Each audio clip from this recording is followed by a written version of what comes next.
Bismillahirrahmanirrahim. Assalamualaikum warahmatullahi wabarakatuh.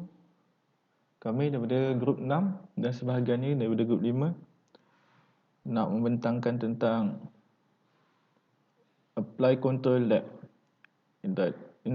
Introduction to PLC and Design Lift System.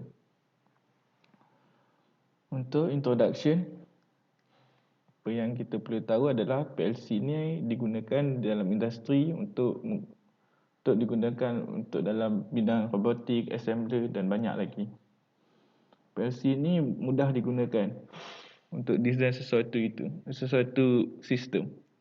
Sebelum design sesuatu lift yang sebenar, kita perlu buat satu logical structure sistem itu menggunakan state diagram ataupun teknik yang lain.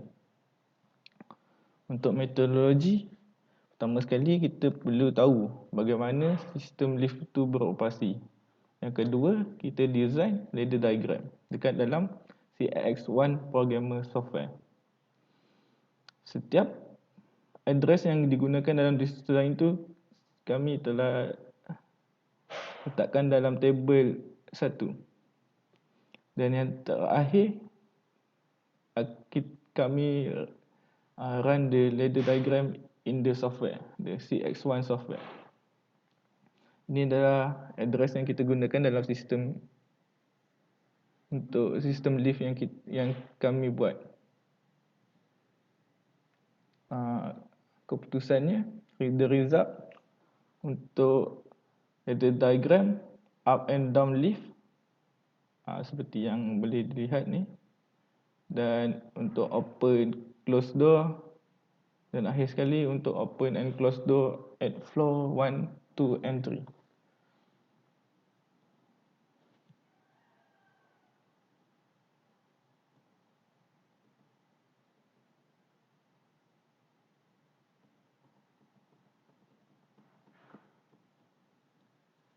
Okey, kami akan tunjukkan simulator program ini dalam CX1 programmer. Saya cuba simulate.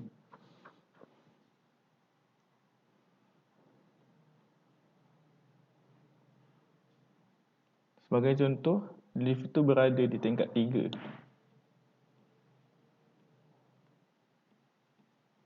Dan anda berada di tingkat 1, mahu memanggil lift tu ke tingkat 1.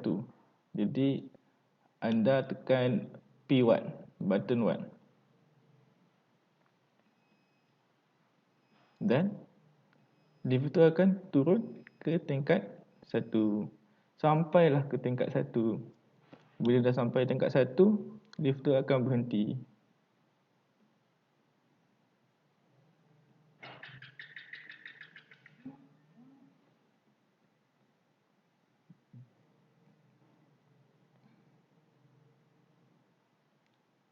Sama juga apabila anda nak memanggil lift daripada tingkat 1 ke tingkat 3.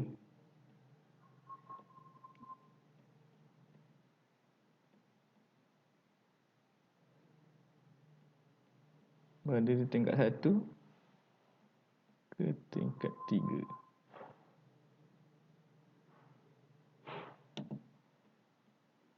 Tekan button P3.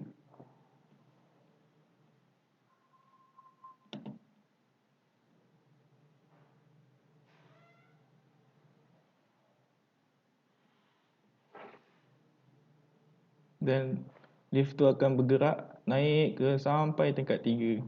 Sampai tingkat 3, SF ni, sensor floor 3 ni akan on. Jadi lift tu akan berhenti. Apabila lift tu berhenti, akan keluar satu output R5. Maksudnya R5 ni adalah lift tu tidak bergerak, dah berhenti, dah sampai ke tempat destinasinya. Apabila R5 tu dah datang, R5 tu ada input dan berada di tingkat yang dimahukan seperti tadi sampai ke tingkat 3. lift akan terbuka.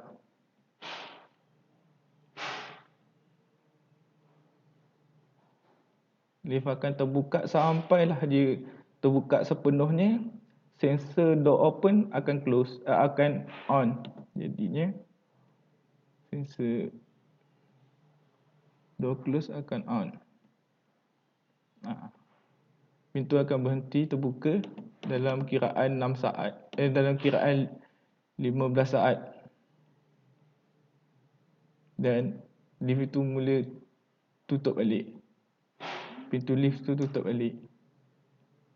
Sampailah dia tutup sepenuhnya.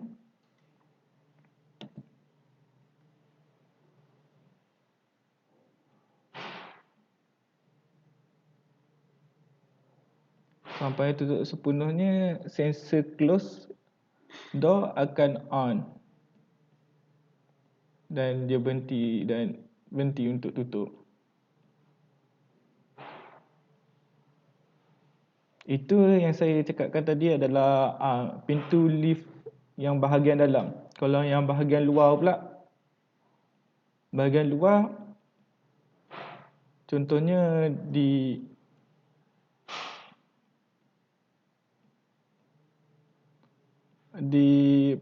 pintu floor 3, sebab kita tadi pergi floor 3 kan. Apabila pintu bahagian dalam tu terbuka, automatik pintu bahagian luar pun akan terbuka. Dan apabila pintu bahagian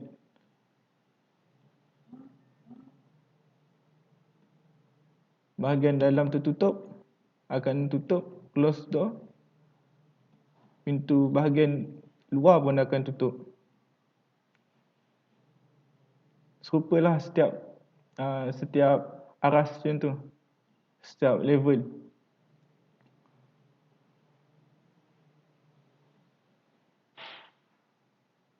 Begitu je lah kami punya sistem.